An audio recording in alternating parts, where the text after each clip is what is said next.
questions for Coach Musselman tonight. Hunter? Well, thank you first and foremost for all of you for being here. And it's been an exciting, you guys may not think so, I think it's been an exciting 9 to 10 days. And it's been a great search process. And as I said earlier, it really reaffirmed for me as a director of athletics what the perception is outside of this state for this basketball program. And every coach I talked to, whether they were interested in this position or they were talking to me about someone that had an interest in this position, they identified this quickly as one of the top programs, or what should be a top program in the SEC, and what should be a top 20 program year in and year out.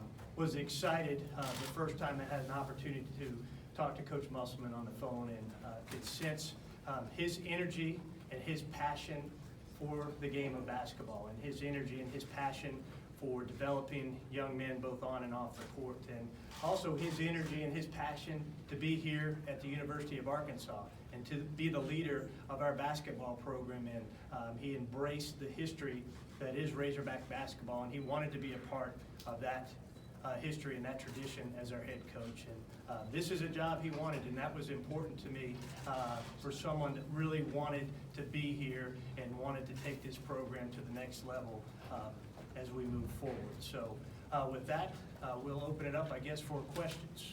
All right, if you have a question, raise your hand. We'll get a microphone. We'll start over here with Trey. This is for both of you guys. First of all, congratulations, Coach. Thank you.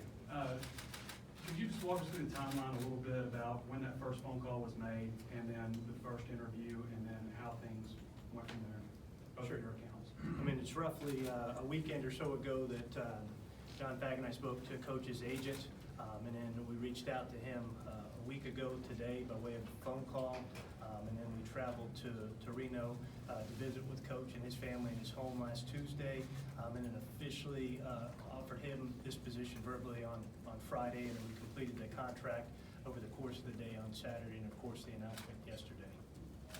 Again, we'll just take questions for Coach at this point. We'll get Hunter in a little bit. Yeah, this is for Eric. I watched the video you meeting with the players last night. How did you feel like that went? And also, if I heard right, you said there's enough talent in here right now to go to the NCAA tournament.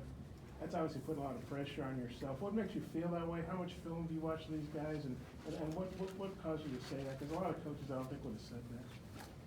Well, first of all, you know what I said, I believe that Coach Anderson's done a great job accumulating talent. So many great young pieces. And, you know, a lot of the guys just finished up their freshman year. And usually players make great leaps, you know, after their freshman year going into their sophomore season. And, you know, we feel like we have to set high goals. We knew it was going to get out with, you know, there was a camera there, so it wasn't anything that I wouldn't say today. I mean, our goal is to make the tournament, you know, next season, and that should be our goal every single season. I mean, that's really how I feel, and I think that's how our players feel. I mean, they didn't flinch when we talked about it, and then later on, I got to kind of eat with them, and we talked more and more about how that can happen and what we have to do as a group between now and November. And how did you feel like the meeting went overall? Did anybody indicate they want to leave, or they all want to stay? Or? You know, as of right now, I'm like shocked at how happy, excited our guys are. I mean, I spent as much time as I could with them last night. It was kind of interesting. All the adults were upstairs, and I went immediately downstairs with the team.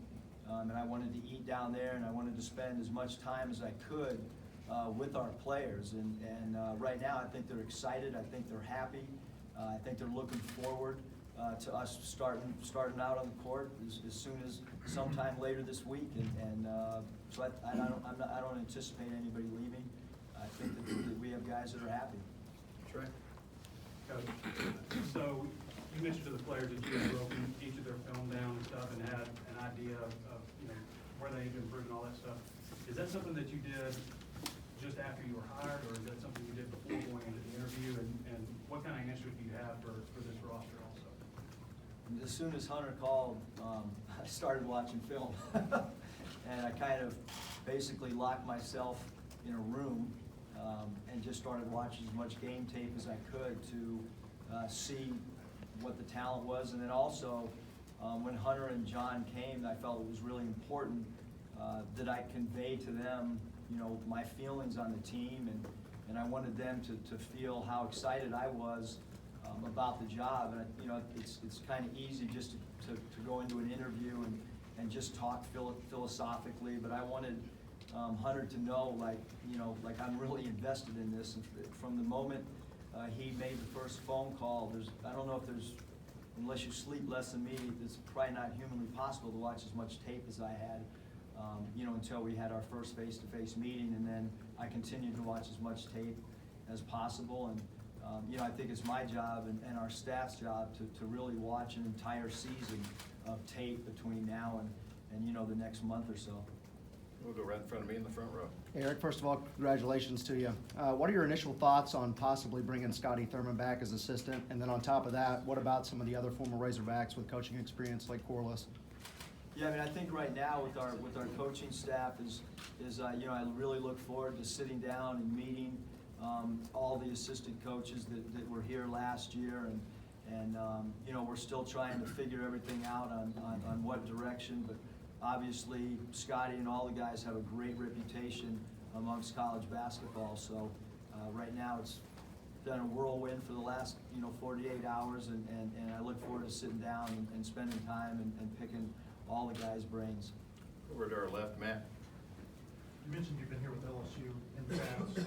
I wonder how much did that experience having been here, did it make it easier or not to take the job? And then do you have any other previous experiences being here in Fayetteville? You know, I think that definitely that, you know, coming into this building, that particular season, it was the last home game here.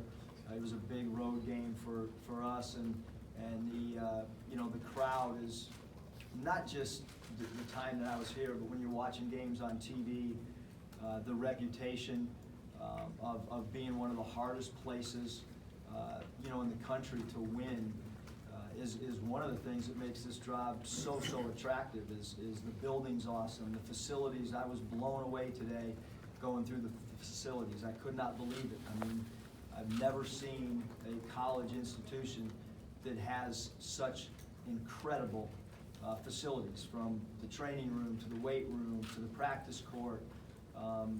It's kind of mind-boggling, and then you add in the fact that there's so much passion in this state for the Razorbacks. It's you know, second to none in my opinion.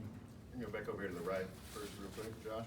Coach, you have a real deep resume. You've obviously coached at the college level, the pro level, the NBA international too. Haven't been in a Power 5 conference yet though. Was that part, you spoke about challenges, was that part of the interest for you, was getting a chance to coach in a Power 5 conference? Yeah, I think that, you know, when you're in the NBA, you're coaching against the Phil Jacksons and the Pat Rileys, and you're coaching against great coaches every night. And I've coached against Coach Calipari internationally when he was coaching the Dominican Republic, and certainly the opportunity to win really big is any coach in the country. And I think that that's probably the, you know, when Hunter made that phone call and you start diving into the rich tradition, and you know, I mean, you can win big here in basketball, there's no question about it. We'll go back down here, Nate. Just from what I understand, you've had great success with transfers at Nevada. Does that philosophy change any when you have a state like Arkansas to recruit to in the area you do? I think so, without a doubt. When, you know, there hasn't been a high school player within driving distance, really, you know, where I was at my prior stop, that we recruited heavily, other than a couple guys that we did get. And for sure at Nevada, transfers have been a big part of you know, our success there. But people don't talk enough about the freshmen that we did bring in. Lindsey Drew and Cameron Oliver in our first recruiting class were really what started the foundation. 2 incoming freshmen that were Pac-12 commits that came and played for us. And then last year we got a McDonald's All-American in Jordan Brown. And you know, Nevada had not had a McDonald's All-American. And it was the first 5-star on campus, other than a local player, Luke Babbitt, several years before. So we feel like it. You know, I haven't been a head coach in college for 20 years, but to have a McDonald's All-American and 2 Pac-12 commits, you know, we did recruit the high school, and we certainly feel that this state has an incredible amount of talent, some excellent coaches in this state, and we look forward to recruiting the state as heavily as we possibly can. We'll stay in the front row. Coach, I spent a lot of prep work this week talking to Scotty out of Iowa about you guys know each other very well. And he told me a lot of stuff about your energy, your passion for the game, that coaching's in your blood, and all the your organization, all the time you put in. I'm just wondering, is that part of the bloodlines being in a basketball family, or is that just unique to you and how you kind of came through the ranks at a young age? Is that just part of your makeup? You know, I think just growing up in the household of a coach is you know, it's a different household. And, I can, you know, when I was living in San Diego, I mean, I sat in Ray Kroc's suite basically 2 out of every 3 series that came, because my dad was best friends with Ballard Smith, who at that time was the president of the Padres. And I remember sitting at my kitchen table and hearing my dad talk to Paul Brown when we lived in La Jolla, California, and Paul Brown had retired from coaching in the NFL, and he talked about preparation for your first team meeting. And so I've just been exposed to so much, and when I wasn't coaching, after my experience with the NBA, I spent 3 years really studying the college game, and along with that, I spent some time with the Oakland Raiders. Michael Lombardi gave me an office there, and I spent a great deal of time studying how football practices were organized. And so I feel like, you know, one of the things that you have to do to coach at any level is you got to be extremely organized, and then you don't have to have real long practices. And I told the guys last night, like, we're going to really work hard in a 2-hour segment. I don't want to have 3-hour practices. I don't want to burn you out mentally and physically, and I think you do that by being extremely organized. We're going to say the same thing, Melissa? Question, when the dust settles and everything's taken care of, do you have a checklist of things you want to get done immediately as you look down the road to where you want to be when summer workouts start and the season kind of gets underway? Yeah, I mean, each player is going to have his own individual, you know, player development plan, and you know, right now, obviously, the first thing is try to figure out, you know, who our staff is going to be, and identifying players that we want to put offers out to, and those are things that are kind of works in progress, and along with that, I want to get on the floor with our players, and I told them last night that, you know, I don't know if one guy can do it right now, but I'm going to try to get out there with them as quick as possible and put them through some drills and such. So, but yeah, we'll have a player development plan for each guy, and you know, really the bulk of our work's going to come in our 2 5-week segments over summer sessions. Hey, Tom? Hey, Eric, I had a question on the home team here. Your wife Danielle, she's been in the business, in the industry. What's her importance in your life, and maybe even dealing in settings like this? Yeah, I mean, my wife plays a humongous part in everything we do. I mean, you know, at Nevada, we really felt like it was a true family atmosphere. My wife will come by practices. You know, she'll stick her head in the locker room after a game and congratulate guys, or if somebody's down, she'll say something to them outside the locker room. And you know, she's as much a part of our program as I am. Except during the 40 minutes of the game. She has a huge impact. She's going to have a huge impact recruiting.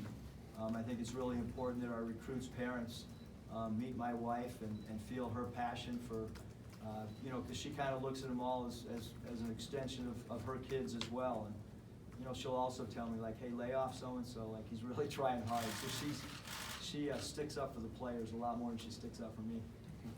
Trey?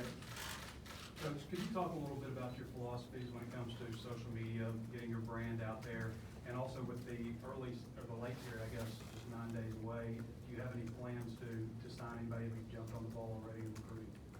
Yeah, I mean, obviously with the NCAA rules, we can't really, you know, talk too much about recruiting, but yeah, we're gonna work hard, you know, to still look at guys that are in this class.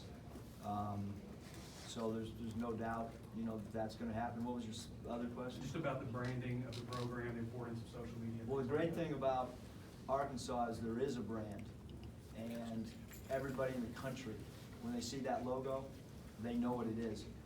Obviously, from a social media, you know, if anybody followed, you know, what we did at Nevada, I mean, we were trying to create a brand, and we were trying to create who we were. I'll still be probably extremely active on social media because I enjoy it. But having said that, We don't need to do anything, you know, we did some crazy stuff and had some fun on social media, and we'll still have fun, but that logo means a lot, and when people see it, they know what it means, and so I don't think we need to get too outlandish here. We can go back to the third row. Coach, speaking of social media, I kind of creeped on you from the past few years on your social media account and saw that you had actually quoted Chad Morris a few times when using your social media. Do you have any personal friendship or relationship prior to you being hired here? And also, is there a lot of similarities and comparisons maybe between how you guys coach and approach your games respectively? Well, I just like to study coaches, and I've been studying Coach Morris from afar, so there's no personal thing other than as I was walking in the door, he was, nice enough to say hello, and he gave me a phone call the other night, and, but yeah, I love to study coaches, and he's always been intriguing to me from afar, and that's probably why I put some of his quotes out on social media, because I think he's one of the unique coaches to study, even though it's a different sport. I think you can learn a lot from other coaches. Go back here in front. Bob? Eric, I had a multi-part. About how many hours do you think you watch film of these guys? It's a good question. Maybe my wife could probably answer it better. Depends on how many episodes of Empire she watched while I was watching. Or just ballpark figure? I'd say probably 20 so far. About 20 hours? Yeah. Okay. And then, watching all that film, talking with the guys, how do you feel like the talent that's here fits what you want to do? And I assume you want to do a lot of NBA stuff with your background. Yeah, I think that for us, or for any coach, you got to get to know your players. And I remember Chuck Daly saying, that you never know a player till you actually coach him. And so we've watched all this film, but I have to kind of figure out how the pieces fit together, and that's why I continually bring up this 5-week period. So many college programs just do individual work in the summer. We're going to have to do a lot of team stuff to try to get to know each other. I mean, everything's obviously new, and because of that, we're going to have to be in team environments and team settings, and it's going to be a work in progress. I mean, I think that your team should improve during the course of the season as well, especially with the new coaching staff. I know, like at Nevada, we got so much better those first 3 years as the season wore on. We always hit our peak in March, and so that I think that when you're new, I don't really know exactly how the pieces will fit yet. And then, you said you ran out 5 miles or whatever when Hunter called you. What was it like, I guess, a week or so waiting, and obviously he was talking to some other guys. I mean, what was that like, and how tough was that? It was hard on my family. I've been around the business so much, but the great thing is the communication with Hunter. And I think you're coaching in the NBA. Your success as a head coach is how do you get along with ownership and your relationship with general managers, and at the collegiate level, how does a head coach and his athletic director, how is their relationship? And the thing that was like so exciting is the more I talked to Hunter, the more I was like, I really want to work for him. And so the wait was, a day seems like a week seems like a month. But having said all that, I've been a part of basketball for so long. It's probably a little bit harder on your family, but well worth the wait for sure. Clara, we'll go over you in the back. The SEC is more competitive than the Mountain West. What challenges do you anticipate facing getting back into the tournament, and how do you overcome those? I think there's obviously, the Mountain West only, in the last couple of years, 3 out of the last 4 years, really only 1 or 2 teams gets in. It's a lot different in the SEC. Multiple teams get into the tournament. So, along with, more competition and a tougher conference, is also the fact that you're getting more teams into the NCAA. So, obviously great coaches, and there's been a lot of changes already in the league and with coaches, and so you're dealing with really talented rosters and excellent coaches, but again, I think that we're ready for the challenge. Clay? Reaching out to Corey back, what triggered that? I guess y'all, way back in the CBA, you had some nice little battles, but calling it 115 is a little odd. I do a lot of odd things. I'm not sure if it was 115. I know it lasted until about 115. But Corey was, playing against him, he was an incredible, fierce competitor. And, I was looking at different recruiting lists. I was looking at, assistant coach possibilities, and all of a sudden I got a text from Patrick Beverly, and that kind of spurred me to put the other stuff aside. And I tried to get a hold of Corliss, and we were going back and forth through text, and he had just landed in a city which they had played last night. So that shows you how late it was that I was dealing with Corliss, because they had to get to their next city. But I think it's important. I want to connect, with former players, because there's just, there's so much history, and Corey was just a guy that I had great respect for playing against him. And Jordan? Hey, Coach, welcome. You touched on it a little bit out there, but will you reiterate your coaching style and maybe a little bit as to how your dad played into your philosophy? Interestingly, we play exactly the opposite of my dad's teams. My dad was, a great defensive coach, and they played really, really slow on offense. And so when I was sitting on his bench as an assistant coach with the Timberwolves, I was like yawning, like, Dad, let's score some transition baskets. And so I just kind of started forming my own philosophy on trying to create a system and a style that fans would want to be a part of, that coaches would want to be a part of, and especially at the collegiate level. Like, the bottom line is, you've got to get your recruits excited and want to play in your system. And so that's how we've come up with this pace and space type of offense. All right, we've got time for two more. We'll start with Matt. I would assume in Nevada you had some opportunities to leave there, given your success. How many opportunities would you say you had to leave there, and what made Arkansas different than maybe some of the other schools that approached you? Well, again, I think that it started with, with Hunter. When Hunter and John walked in the room, and the more we talked, the more excited I became. And then you start diving into, the history, and you start looking online at the facilities, and you talk to other coaches, and you ask other coaches that have coached in the SEC, their thoughts, and the same thing keeps coming up. It's one of the best jobs in the country. It's one of the best jobs in the country. It's one of the best jobs in the country. And I was really happy in Nevada. I loved my administration. When I made the phone call to let them know about this, it was a hard conversation. I cried like a baby when I told them. When I met with my team, it was really, really hard. But this is an opportunity just too good to pass up, especially with all my family dynamics and how we felt as a unit, as a family unit. We felt like this was the best opportunity that I've been presented with. And yeah, there were others that didn't make sense, and this one made perfect sense for us. We'll take one final question. Steve? I don't want to put you on the spot, but, impressive resume. Everything's gotten good so far, Steve. You sure? Here we go. First of all, your many jobs are well documented. Does it make it easier for you than another coach, the fact that you've been in change so much? And then if you can dial back in your mind, I know your dad had like 15 jobs. How many homes, apartments do you think you've lived in the entirety of, you can go back to 6 or 7 year olds when you remember? I don't know how many homes I lived in, but it was a lot.